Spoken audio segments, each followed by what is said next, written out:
Alhamdulillah wa salatu wa salam ala rasulillah ma ba'd. The question is asking here, if I am traveling, I'm a taxi driver, I travel outside the city, I pray dhuhr, or sometimes I pray asr and I return, and I think I'm going to not make asr, so I pray whilst I'm traveling, but when I return, I find that there is still time for asr, etc.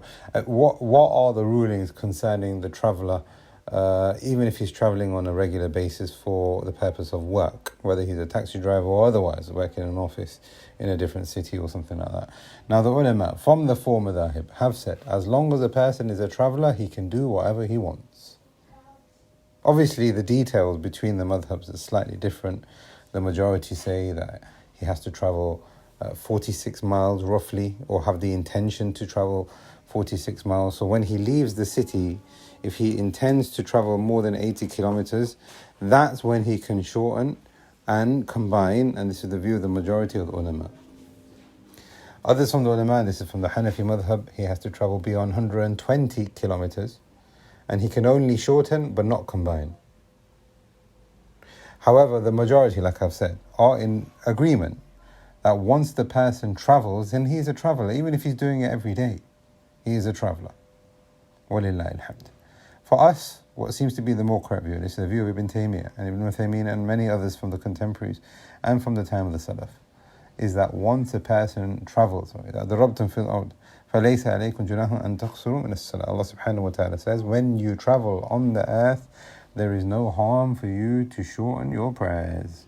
So as long as you have left Leicestershire, as long as you have left the boundaries of your city, you then become a traveller. On the condition that you are travelling away from the city. And what I mean by that is sometimes people might travel just slightly outside of Leicestershire for a purpose. They might be there for an hour or 2 hours or something like that, and then they return. That person is not a traveller. That person is not a traveller. And the evidence for this is that at the time of the Messenger of Allah sallallahu alaihi wasallam, people used to leave Al-Madinah to help their animals graze. Asma bint Abi Bakr radiallahu anha, they used to have a plot of land outside of Medina, and that Zubayr ibn Awam radiallahu anh used to tell her to go and collect the crops and whatever it might be from that piece of land on a regular basis. Now the Messenger of Allah sallallahu alaihi wasallam, on one occasion, I'm sure you've heard this hadith before, sees her while she is carrying all these heavy things from that plot of land. And the Messenger of Allah sallallahu alaihi wasallam offers her a ride. The point that I'm making here is, had that been considered as travelling, the Messenger of Allah sallallahu alaihi wasallam would have told her, you're not allowed to leave the city. You've left the city, you're a traveller, and you don't have a mahram. But the point that we're making is that if a person leaves the boundaries of the city, and he doesn't intend travel, he just intends, work on the outside of the city, but they are planning on coming back right away, that person is not a traveller. What we are talking about travelling here is that a person intends to leave the city, to travel a distance, to do something, which is going to take him a considerable amount of time. And this is what we are saying here, is that when a person then has that intention and they have left the city, there is no minimum distance, and this seems to be the more correct view, because the Messenger of Allah sallallahu alaihi wasallam, when he reached Dhul Hulayfa, which is part of Medina now, this shows you how close it was to Medina at that time, he prayed 2 rak'at for Salatul Asr. And this is during the final Hajj.